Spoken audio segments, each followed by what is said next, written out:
Hey guys, Paulo here from Congas.com, and welcome back to our quick tip lesson series where we're checking out some different fills, phrases, and concepts that you can incorporate into your conga playing.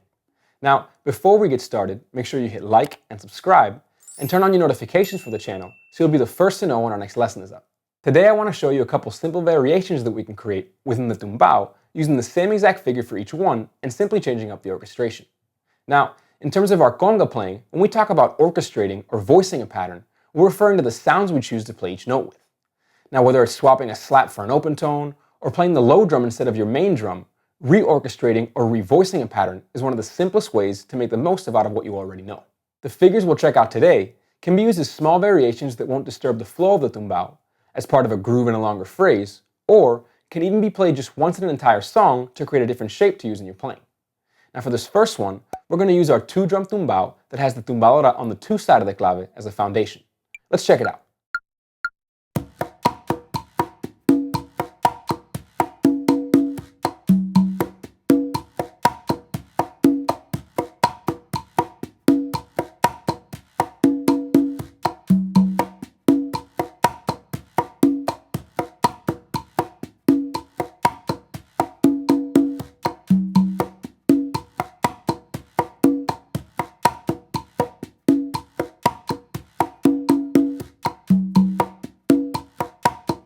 So I chose to play those 3 open tones, right, left, right, followed by palm tip in my left, to make the variation flow more comfortably for me within the Tumbao pattern.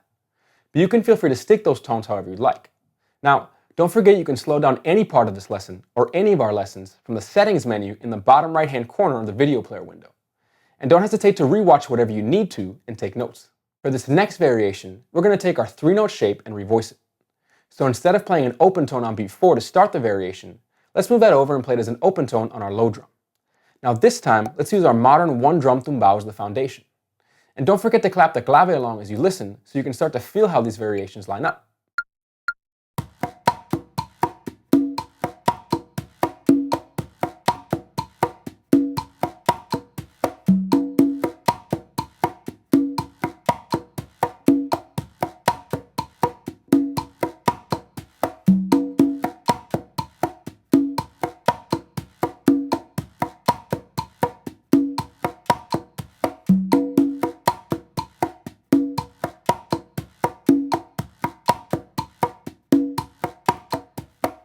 This variation is particularly versatile in the sense that you hear it played regularly both in the down and up sections of an arrangement.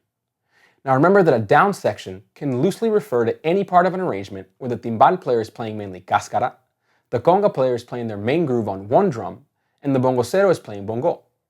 And when we refer to the up section, it's the part of an arrangement where the timbal player is mainly playing bell, the conga player's main groove is usually on 2 or more drums, and the bongocero is playing a handheld cowbell.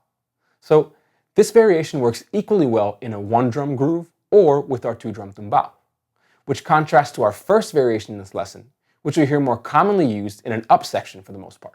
This next variation can also be commonly heard in up or down sections. In a down section, it would mainly be used as a transition or as part of a longer groove. And in an up section, it's used more freely, either as a transition or just a variation in the groove. Let's work on it over our 2-drum Tumbao with the tumbalora on the 2 side of the clave as a foundation. And pay close attention to the sticking, which will be a bit different than the last examples.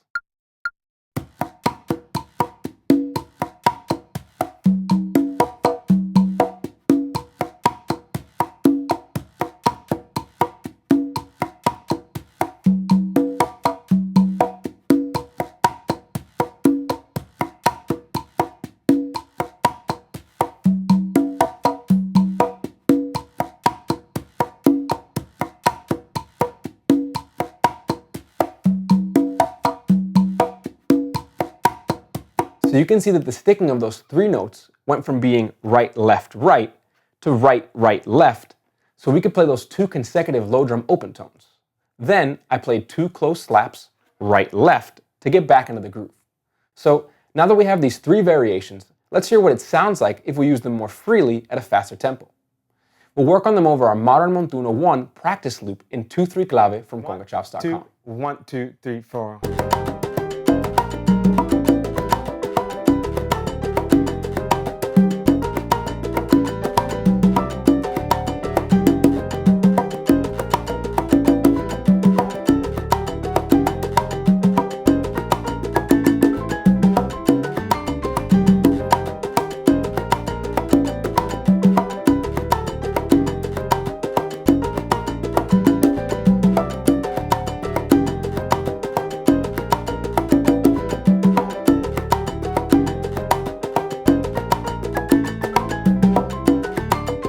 These phrases are a super simple way to add some variety to your tumbao playing, and they also offer us a great way to do so without disrupting the constant eighth note flow that we need in the tumbao.